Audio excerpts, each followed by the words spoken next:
네.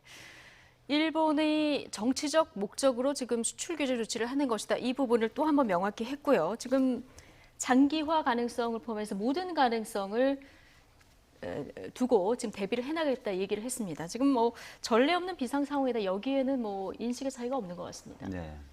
어떻게 보십니까?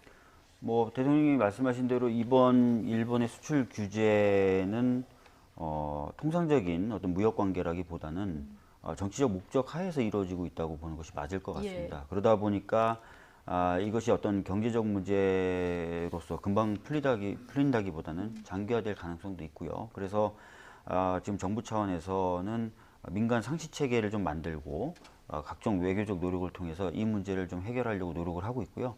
저희 당에서도 그와 관련돼서 당 차원에서 할 수 있는 일 모두 다 하겠다 이렇게 고민하고 있고 계획도 짜나가고 있는 상황입니다. 예. 한국당에서는 오늘 대통령 발언 어떻게 들으셨습니까?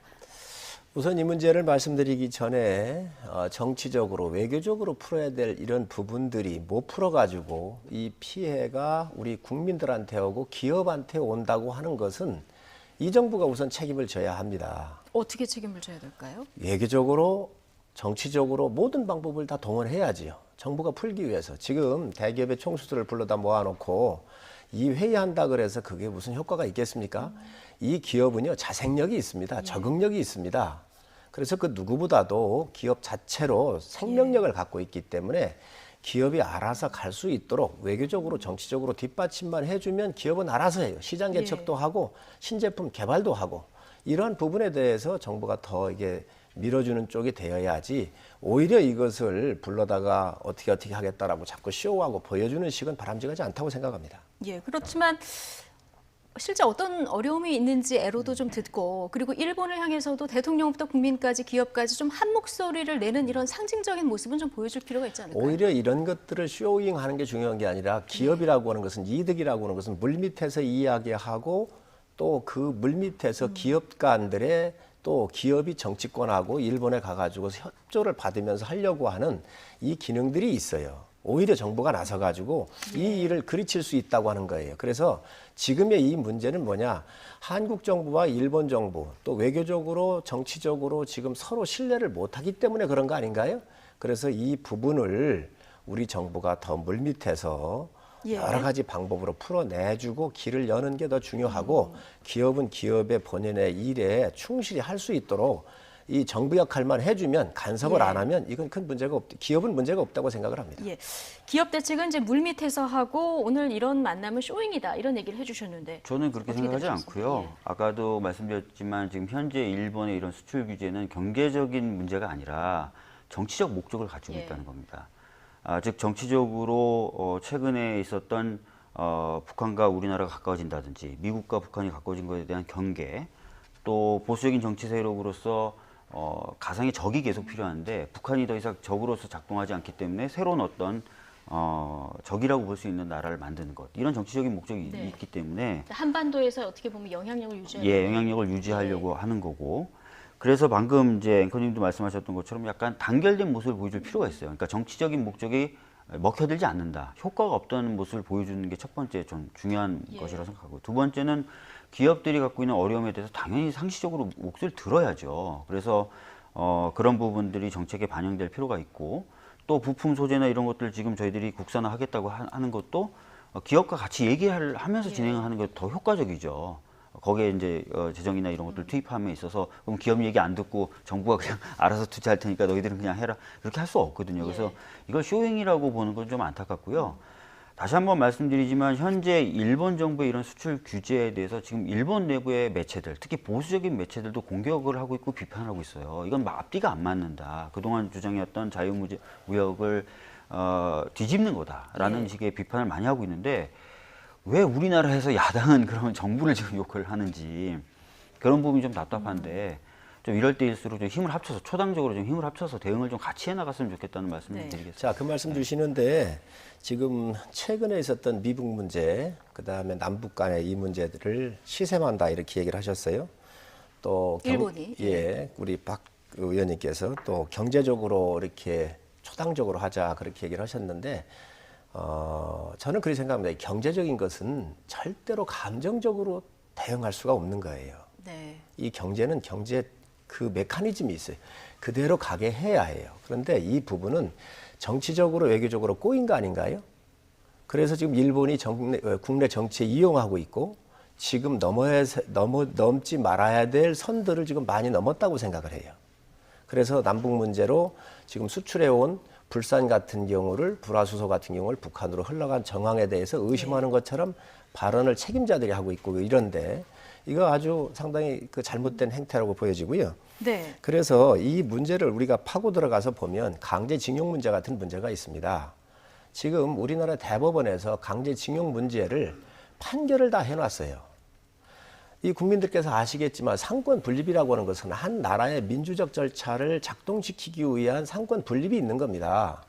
그래서 이 우리나라로만 보면은 상권 분립에 대한 것들이 맞는데 나라가 또 나라하고 관련될 때는 우리나라의 법이 일본 가서 적용이 안 되잖아요. 예.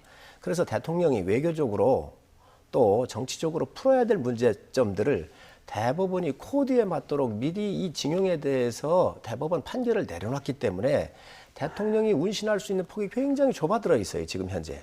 그래서 이런 것 같은 경우는 정치적인 것, 외교적인 것을 좀 고려를 해서 대법원이 좀 미룬다든지 대통령께서 풀을 수 있는 방법의 툴을 여러 형태로 좀 제공했어야 되는데 이게 코드 인쇄에 맞는 사람들이 갔다가 보니까 또 대통령께서 변호사 시절에 이 징용 문제에 대해서 아마 변호를 하셨던 거로 제가 들었거든요. 예. 그래서 이런 부분들이 지금 많이 얽혀 있다. 그래서 이 부분은 우리가 감정적 대응이 아니라 아주 이성적으로 냉정하게 대처를 하면서 경제적, 실리적 측면에 접근할 필요가 있다고 생각을 합니다. 아니 근데 물론 진짜 정부 여당에서도 감정적으로 대응하자 이런 얘기는 아닌 것 같은데. 지금 예. 감정적으로 대응하고 있는 건 일본이죠. 그러니까 일본도 자유민주주의 국가라고 하고 있고 우리나라도 자유민주주의 국가죠.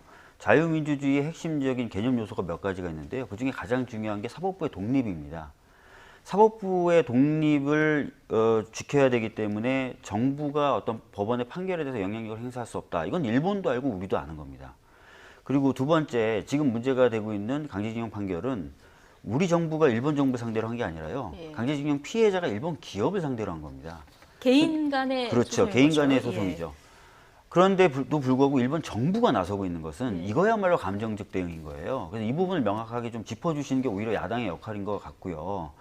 두 번째로 이 판결이 지금 나온 것 자체가 문제인 것처럼 얘기하시는 부분에 있어서는 두 가지 점에서 좀 답답한데요. 첫 번째는 자유한국당이야말로 정말 자유주의, 자유민주주의를 강조합니다. 그렇다면 법원 판결에 대해서 그렇게 얘기하시는 것 자체가 저는 굉장히 앞뒤가 안 맞는 말씀이다라는 한 말씀 드리고, 두 번째는 이 판결이 처음 시작된 것, 특히 일본의 기업이 배상 책임이 있다는 판결을 내렸던 것, 즉 파기환송심이나 이런 것들이 있었던 거는 박근혜 정부 때예요. 그렇기 때문에 그걸 가지고 뭐 이번 정부 들어서서 대법원이 코드에 맞춰서 판결을 했다? 대법원이 이미 파기환송을 했어요. 그 당시 박근혜 정부 때요. 배상 책임이 있다는 취지로. 그러니까 그 부분에 대해서도 그렇게 얘기하시면은 예. 이거 참 사실관계도 안 맞고 답답한 겁니다. 예, 어쨌든 사법부 판결을 지금 경제 보복으로 이어가는 부분에 대해서는 일본 내에서도 좀 비판이 나오고 있는 것으로 지금 전해지고 있는 이런 상황인데. 우리 박 의원님 예. 말씀을 하시는데 여권에서 감정적으로 대응을 안 하고 있다. 안 하시면 좋지요. 지금 뭐 의병을 일으켜야 한다 이런 얘기 절대로 하면 안 됩니다. 냉정하게 가야 됩니다. 그리고 사법체계 얘기를 하시는데 근데 의병을 일으켜야 될 만한 사안이다. 예, 그렇게 나중에 얘기를 이제 뭐 했지요. 얘기를 그래서 하시는데요. 예. 국민들한테 자꾸 그렇게 하게 되면 국민들이 그렇잖아도 일본에 대한 감정이 안 좋지 않습니까? 예. 일본이 진심 어린 사과도 없었고요. 그렇기 때문에 어쨌든 이 경제 문제는 정치 문제, 예를 들어서 우리가 독도 네. 문제라든가 정말 정치적인 문제라고 한다면 총력 대응하고 할 수가 있습니다. 이 경제 문제는 우리가 아주 냉정하고 실리적으로 갈 필요가 있다는 말씀 드리고 예. 그래서 감정적으로 대응을 하면 결코 바람직하지 않습니다. 예. 그리고 이 사법체계 얘기를 하셨는데 냉정한 사법체계의 눈으로 우리 눈으로 볼 때 그게 맞을 수 있어요. 일본의 대법원에서 예를 들어서 무슨 판결을 내놔 가지고 그 판결에 대해서 우리 보고 수용을 하고 그러면 저희가 수용을 할 수 있겠습니까? 예. 그래서 이 부분들에 대해서는 외교적으로나 정치적으로 접근할 수 있는 유연성을 우리가 둘 필요가 있습니다. 그래서 뭐 이미 내려졌기 때문에 어쩔 수가 없는데 그런 여러 가지 문제점이 있지만 어쨌든 그렇기 때문에 이 문제야말로 대통령께서 나서시고 또 비선에서도 많이 움직여줘야 되는데 적폐청산한다, 토착 외구다 하면서 비선에서 얘기할 수 있는 사람 선이 많이 없어졌어요. 이것 또한 우리가 인적 자원의 손실이 온 거예요. 그래서 이런 부분들에 대해서 어떤 방법으로든 간에 대통령께서 나서시고 또 정부가 나서서 물밑에서 대화하고 예. 그리고 대통령께서 필요하시면 여러 사인을 보내서 정상회담도 하고 해서 이 문제는 빨리 해결을 해줘야 기업이 더 자유로울 수가 있습니다. 예, 지금 한 가지만 더 박주민 의원께 네. 여쭤보고 다음으로 넘어가겠습니다. 네네. 지금 이런 외교적 문제 발생한 것이 이제 인적 자원의 부재 때문이다. 이런 얘기를 해주셨는데 이 부분에 대한 생각을 잠깐 듣고 가겠습니다. 일본 관련돼서 외교적으로 역량을 발휘할 수 있는데 우리 정부 들어서서 뭔가 배제되거나 또는 죄가 없는데도 불구하고 청산됐다. 그런 케이스가 있으면 말씀해 주셨으면 좋겠는데요. 우리가 좋은 말씀 주셨습니다. 옛날에 한일 관계가 아주 어려웠지요. 그때 그래도 예를 들면 박태준 회장이라든지 또 위안부 문제 같은 경우 얘기할 땐 이병기 대사 같은 이러한 외교관들 일본에 아주 그 실질적으로 가깝고 속을 털어놓고 얘기할 수 있는 비선 라인들이 있었어요.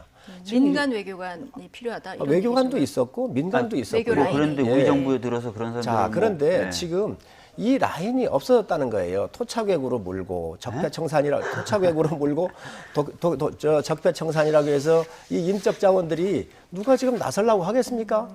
라인이 그래서 없어졌다. 이런 저는 라인이 없어진 것도 문제가 있고요. 네. 그래서 이런 부분들을 빨리 정부가 우리가 복원할 필요가 있다고 생각을 합니다. 예. 어쨌든 지금 뭐 이유가 어찌 됐든 간에 일본이 지금 수출 규제를 하는 것은 한국이 대북 제재를 위반했기 때문이다. 이런 주장까지 하고 나온 이런 상황입니다.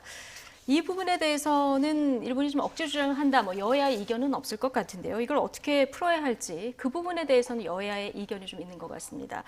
자, 여야 입장 함께 듣고 오겠습니다.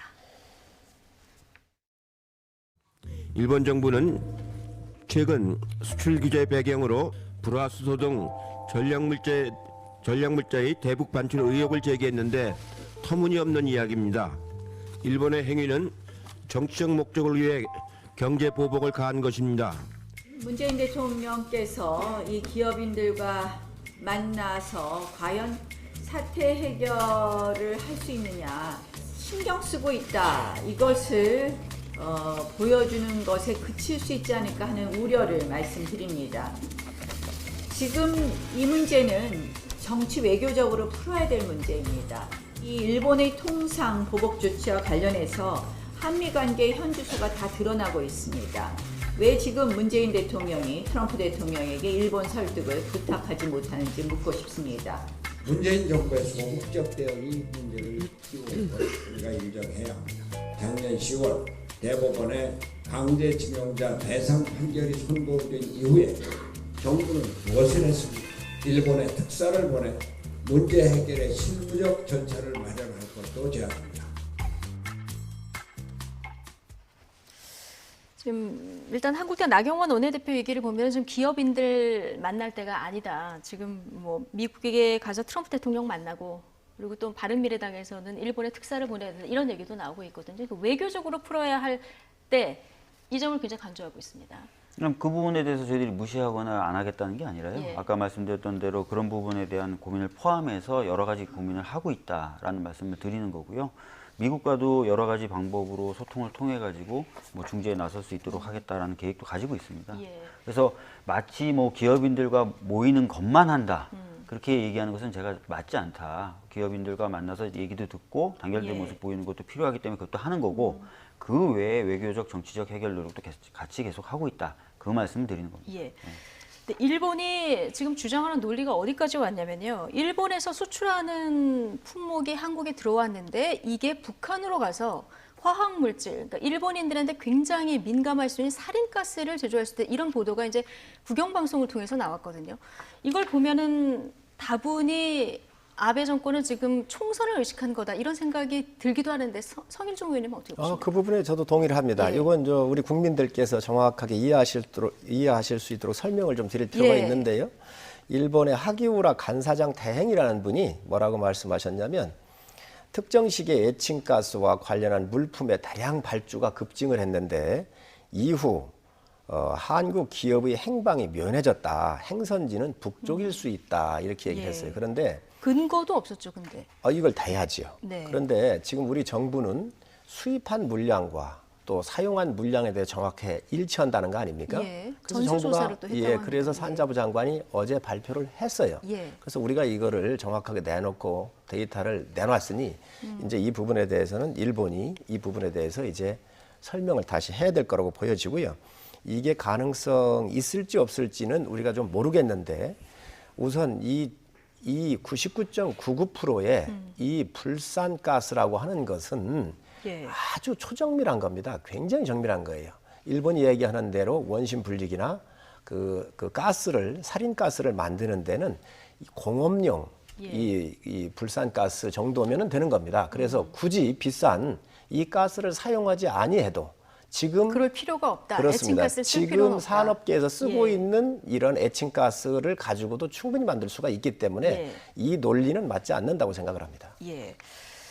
이제 우리가 봤을 때 그런데 문제는 이게 우리가 볼 때는 성일종 의원님도 정말 억지 주장이다. 여기에 무게를 싣고 계신데 근데 일본 내에서 지금 이게 먹히고 있다는 거예요. 여론조사를 해보면 수출 규제가 타당하다는 여론이 58%, 60% 가까이 나왔거든요. 우리가 여기에 대해서 어떻게 대응을 해야 될까요?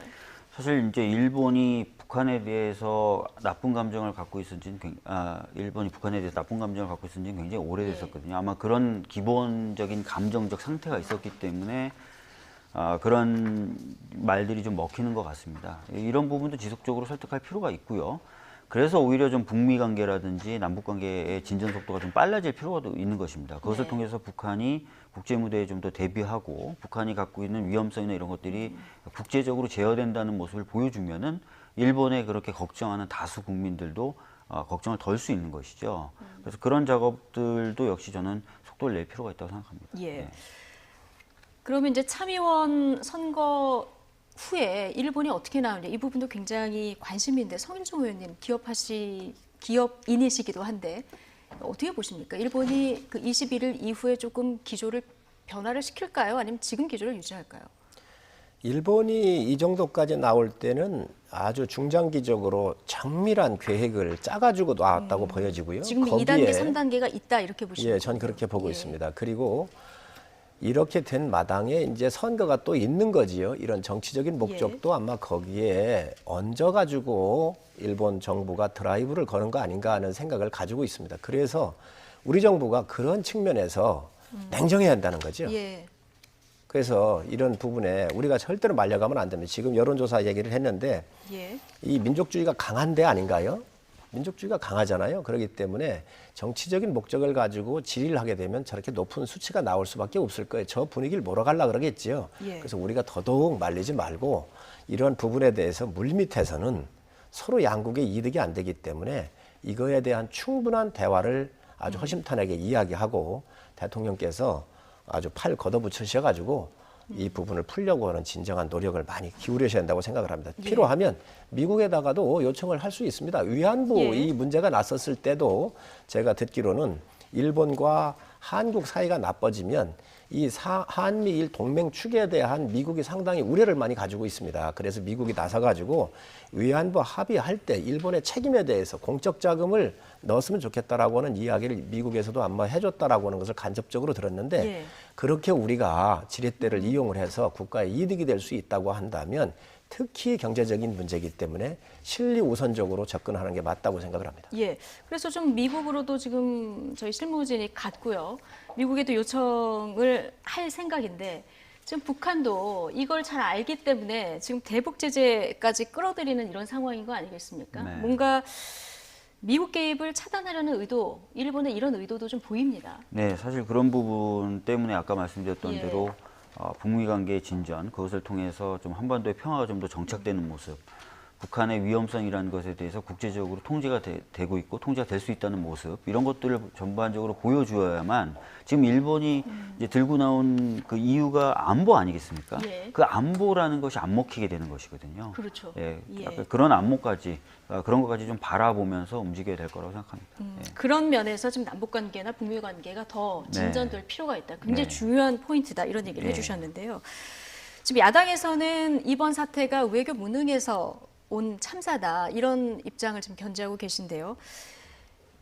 어떻습니까? 이게 지금 뭐 실무진들, 장관들이 사퇴해야 할 만한 사안이라고까지 보십니까? 이런 목소리들이 그 한국당 내에서 좀 나오던데요. 그렇습니다. 이게 장기적으로 오늘의 문제가 아니잖아요. 오랫동안 해왔었고 이거에 대해서 한일 관계를 개선을 해야 되겠다라고 그동안 얘기를 했잖아요. 네. 그래서 이 의원들이 일본 가가지고 의원 만나려고 노력도 했고 했었는데 다선들이 나오지 않고 초선이 나와가지고 우리는 다선이 갔었지요. 네. 뭐 여러 가지 좀 문제가 있고 이랬었는데 장관 한 사람 가지고 뭐 이게 거론할 문제가 아닙니다. 장관 사퇴해서라도 새로운 인물이 들어가서 해결할 수만 있다고 한다면 얼마든지 할 수 있는 것이죠. 그리고 이러한 사태가 올 때까지 예. 방치한 장관이나 책임 있는 사람들은 분명히 책임이 있습니다. 지금 이게 얼마나 큰 일입니까? 대한민국 산업이 붕괴할 수가 있어요. 1위를 아주 부동의 에이스이고 부동의 1위를 지켰었던 반도체나 이런 부분에 관련된 산업들이 지금 타격을 입는다 그러면 이 정권에서 외교적으로 정치적으로 해결해야 될 이런 책임이 있던 사람들에 대해서 책임을 국민들이 요구를 한다고 하면 예. 당연히 물어야죠. 근데 장관이 사퇴한다고 해서 책임을 묻는다고 해서 새로운 해법이 나올까요? 단 장관을 무조건 내쫓는 게 아니라 예. 새로운 장관이 또 들어왔었을 때 예. 새로운 라인을 구축하고 또 새로운 대화를 할 수 있는 이런 부분들도 담보가 돼야 되겠죠. 예. 지금 초당적인 국회 그 방일단 파견하기로 했는데 지금 이 부분은 어떻게 진행이 되고 있습니까? 뭐 제가 알기로는 좀 열심히 좀 준비도 해보고 있는데 대화가 그렇게 원활하진 않은 것 같더라고요. 예. 예. 그래서 그런 부분도 좀 답답하고요. 네. 아까 말씀드렸던 것처럼 북한 이슈를 자꾸 들고 나오기 때문에 지금 그 의회 차원에서의 북한과의 교류 이런 부분도 좀 고민해야 되는데 한축으로는 네. 그런 부분도 또 원활하지 않고 예. 여러 가지 좀 어려움이 있습니다. 예. 의회 차원에서 북한과의 교류 지난번에 이제 판문점에서 남북미 그 회동이 있었고요. 그 이후에 좀 이런 얘기들이 좀 수면 위로 올라오는 것 같은데요. 한국당 이 부분은 어떻게 보십니까, 성일종 의원님? 그거 말씀드리기 예. 전에 우리 박 의원님 말씀하셨는데 북한으로 흘러갔다라고는 이 문제는 해소될 수 있을 거로 보여집니다. 왜냐하면 저희가 수입량이 있고 사용량이 있잖아요. 여러 이 데이터가 있기 때문에 이걸 내놓으면 아마 그 부분에 대해서는 어느 정도 해소가 될 수 있을 것이라고 네. 보고 가장 중요한 것은 신뢰의 회복입니다. 서로 양국이 믿고 할 수 있는 신뢰의 회복 관계인데 예. 의회 차원에서 뿐만 아니고 그 이상도 해야지요. 그래서 이 부분은 저희는 초당적으로 여야 할 것 없이 우리가 한일 네. 관계 개선을 위한 여러 방법에 대해서는 협조하고 준비가 다 돼 있습니다. 네.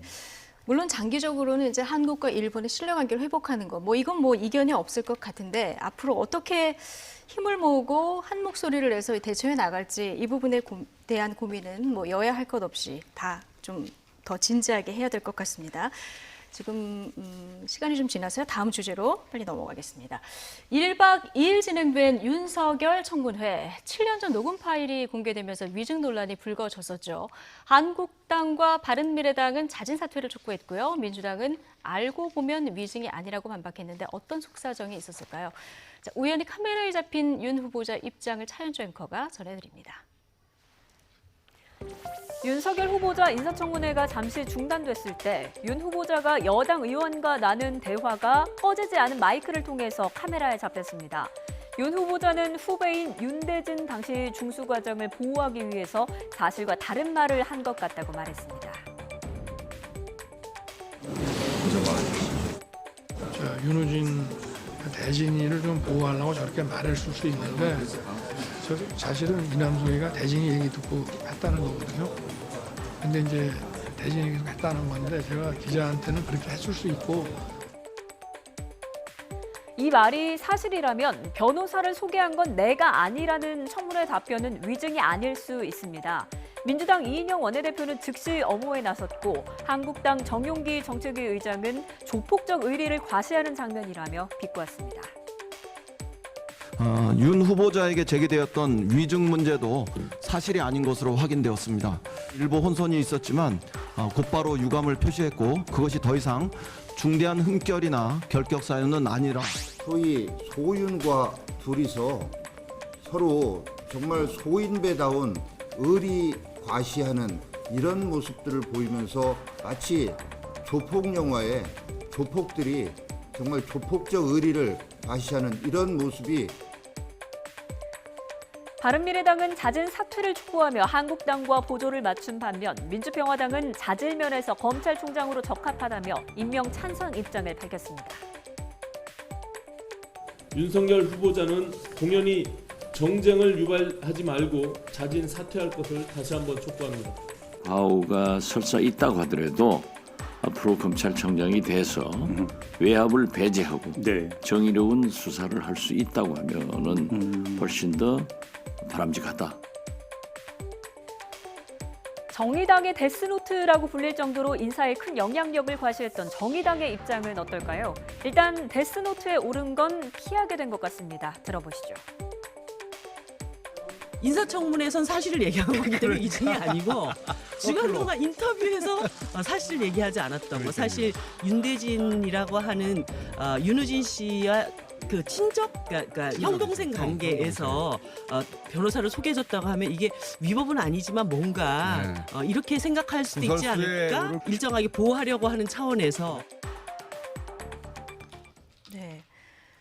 지금 마이크 켜준 줄 모르고 한 얘기를 들어보면 반전이 또 한 번 있는 것 같습니다. 지금 정확히 발언했는지 기억은 못하는 것 같아요. 뭐 그랬을 수 있다 하는 거 보니까. 지금 내가 정확히 기억은 못하지만 그 대진이를 보호하려고 말했을 수도 있다. 이런 얘기를 했습니다. 이렇게 되면 청문회 때 거짓말을 하는 게 아니라 그 2012년도인가요? 그때 기자하고 통화했을 때 내가 이렇게 둘러댔을 수 있다. 이런 얘기가 되는 겁니까? 예, 사실 그 청문회 시작 전에 자유한국당을 포함한 야당들이 제기한 의혹이 굉장히 많았었는데요. 예. 대부분의 의혹이 다 해소가 됐어요. 심지어 장제원 의원 같은 경우에는 장모의 문제를 자기가 집중적으로 파봤는데 아무것도 없더라. 이렇게까지 선언할 정도로 없었고, 남은 게 이제 윤우진 사건 관련된 건데, 윤우진에 대해서도 자유한국당은 처음에 뭐라고 얘기했냐면 수사 외압을 했다라고 얘기했었어요. 근데 수사 외압 이제 얘기 안 합니다, 자유한국당. 딱 하나 얘기하는 게 방금 앵커님이 말씀하셨던 대로 2012년도 기자하고 했던 얘기하고 청문회에서 했던 얘기가 다르다. 왜 다른 거냐? 다르기 때문에 위증이다. 그 얘기만 지금 하시고 계시거든요. 근데 제가 정말 답답한 게 저희 당은 반대했고 자유한국당은 적극적으로 추진해서 나왔던 자유한국당이 추천했던 증인이 있어요. 윤우진 사건을 직접 수사했던 장우성 팀장이 나왔습니다. 어렵게 나왔어요. 네. 선설하면 이제 경찰이 경찰이 그렇죠? 현직 예. 경찰입니다. 네. 선설을 했다는 건 이제 위증하면 처벌받는데 선설하고 뭐라고 얘기했냐면 그 당시에 그 이남석 변호사라는 사람이 문자를 보냈고 그 문자가 이제 주요한 물증이 되는데 그 문자에는 윤석열 이름 등장하지 않는다는 거예요. 뭐라고 나오냐? 윤 과장이라고 나온다. 윤 과장. 그럼 그 당시 윤 과장이 누구냐? 2명입니다. 윤대진이 과장이었다는 거예요. 그리고 윤석열은 과장이었을 수도 있고 과장이 아닐 수도 있어요. 부장이면서 과장을 잠시 겸임했는데 시기에 따라서는 왜냐하면 7월 이후부터는 부장만 합니다. 서울중앙지검에. 그러니까 만약에 시기가 어떻게 맞아가지고 간신히 맞아가지고 부장이면서 과장을 겸했다 하더라도 이남석 변호사도 검찰 출신이거든요. 검찰들은 부장이면 부장이라고 부르지 과장이라고 안 부른다는 거예요. 그렇죠. 왜냐하면 거기 위계가 굉장히 명확하니까. 윤 과장이 소개했다. 단순하게 그 후배가 이렇게 딱 했다는 것은 윤대진이 했다는 거죠. 그래서 지금 윤대진 검찰국장도 자기가 했다고 그러고 이남석 변호사도 윤대진 과장이 그 당시 윤대진 국장이 했다는 거예요. 그러니까 지금 7년 전 기자와의 인터뷰보다는 청문회에서 나와서 지금 윤석열 후보자가 했다는 얘기가 증인으로 나온 검찰의 증언, 관계자인 윤대진이나 이남석 변호사가 하는 얘기하고 또 봤을 때 더 맞는 거예요. 그러니까 위증이 아닌 거죠. 지금 윤대진이냐 윤석열 후보자냐 누가 이제 부탁을 했느냐에 따라 조금 다릅니다. 이게 가족 간에는 소개를 해도 되는 예외 규정이 있다면서요. 그리고 문제가 되려면은 소개 행위가 단순하게 좀 누구 만나보면 좋을 것 같다, 도움이 될 것 같다 이걸로 안 되고요. 판례에 보면 위임 계약을 중지해야 됩니다. 그러니까 그런 의미의 소개가 아니라는 거죠. 만약에 설사 했다 하더라도. 어쨌든 성일종 의원님, 한국당에서는 지금 일단 거짓말을 한 것 자체가 지금 문제가 있다 이렇게 보는 그러면요. 입장이신 거죠? 지금 우리 박 의원님 뭐 말씀하셨는데 그게 바로 핵심입니다. 문제 있는 것은 밝혀지면 좋은 거고요. 또 그렇게 벗어나기를 바랍니다. 그러나 위증이라든가 문제 있는 것을 야당은 찾아내는 거예요. 이게 국민의 검찰을 총장을 뽑는 거잖아요. 개인적으로 민주당이나 정권의 검찰총장을 뽑는 게 아닙니다. 국민이 부여한 권력 하에서 국민을 위한 검찰총장을 뽑기 때문에 정말로 정직해야 한다. 거짓말하지 말아야 한다. 거짓말이 제일 중요한 거 아닌가요? 제가 이걸 좀 가져왔는데 네. 한번 좀 또 이렇게 비춰주시죠. 정리를 해가지고 오셨군요. 국민들께서 이 부분을 좀 보여주실까요? 보시면 좋을 것 같습니다. 2012년도 7월 달에 윤우진 전 용산 세무서장에게 이남석 변호사를 내가 소개했다라고 윤석열 후보자가 얘기를 하셨어요. 예. 그리고 이번에 청문회에서 7월 8일 날 청문회 하루 종일 여러 의원들이 물었을 때 윤우진 전 용산 세무서장에게 이남석 변호사를 소개한 적 없다. 예. 정확하게 부인을 했습니다.